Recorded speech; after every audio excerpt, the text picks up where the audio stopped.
Kakinada cinema రోడ్లో గల సూర్యకళ మందిరంలో సరస్వతి గానసభ ఆధ్వర్యంలో నిర్వహిస్తున్న 122వ వార్షిక సంగీత నృత్య నాటకోత్సవాలు రెండవ విడత కార్యక్రమంలో భాగంగా చెన్నై ఆధ్యాత్మికవేత్త నాదోపాసక శ్రీరామపాద భగవతార్ వారి బృందంచే బజరే గోపాలం నామ సంకీర్తన కార్యక్రమం జరిగింది. కార్యక్రమానికి సరస్వతి గానసభ అధ్యక్షులు డాక్టర్ ముల్లపూడి నాగేశ్వరరావు అధ్యక్షత వహించగా శ్రీరామపాద భగవతార్ ముఖ్య అతిథిగా పాల్గొని జ్యోతి ప్రజ్వలన చేసి కార్యక్రమాన్ని ప్రారంభించారు.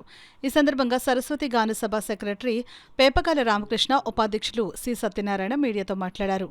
ఈ కార్యక్రమంలో సంస్థ గౌరవ అధ్యక్షురాలు పెద్దాడి సూర్యకుమారి, లక్కరా సత్యనారాయణ రాజు, శర్మ, సీతాపతిరావు, గోపు కాశీనాథ్, ఆనంద్, చావల సూర్యకుమారి తదితరులు పాల్గొన్నారు.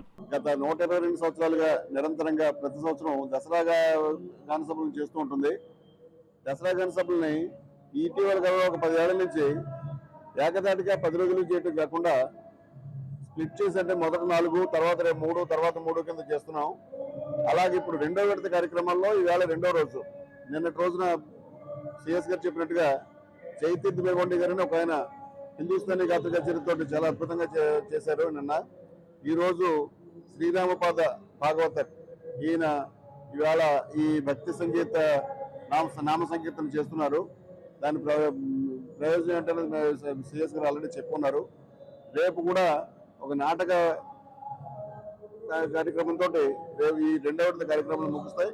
ఇక్కడ ఈ కార్యక్రమానికి పట్టణ ప్రజలందరూ కూడా సంగీతాభిమానులు, కళాభిమానులు, నాటకాభిమానులు అందరూ కూడా వచ్చి మేము చేస్తున్నటువంటి కార్యక్రమాలని ఆనందించి మమ్మల్ని ప్రోత్సహించాల్సిందిగా, సభను ప్రోత్సహించాల్సిందిగా కోరుతున్నాం. పద్ధతి ముఖ్యంగా తమిళనాడులో ఈ సంప్రదాయం ఉంది.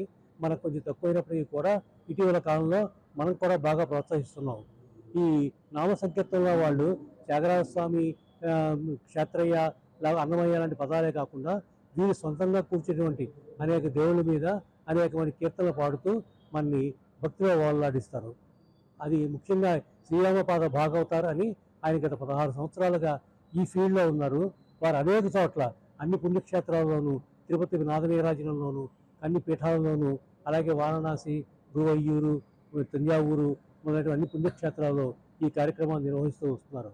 స్వతహాగా ఆయన తెలుగువారు అయినప్పటికీ చెన్నైలో స్థిరపడి గత కొన్ని సంవత్సరాలుగా దీని భక్తిని, ఈ సంప్రదాయాన్ని ప్రోత్సహిస్తూ వస్తున్నారు.